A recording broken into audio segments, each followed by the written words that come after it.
അസ്സലാമു അലൈക്കും. ഗസാത്തരൂവിലെ ചോര കണ്ടേ ഞാനും എഴുതട്ടൊരു കണ്ണീർ കാവ്യം.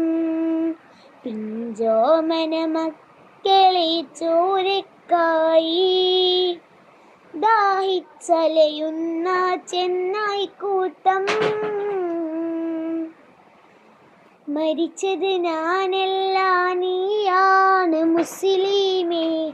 ഫാസിസ തടവറയിൽ അടിമയായി നിൽപ്പൂനി എന്ന് തീരും ഈ കണ്ണുനീരിൻ മോചനം നേടുകില്ലേ. ഫലസ്തീൻ ചിരിയുന്നത് കാണാം കിനാവല്ലേ. അറബിപ്പൻ വിളയുന്ന കാലം വരുന്നുണ്ട്. തഖ്വ കൊണ്ട് നേടിടുവേ ഫാസിസം കരയുമെന്ന്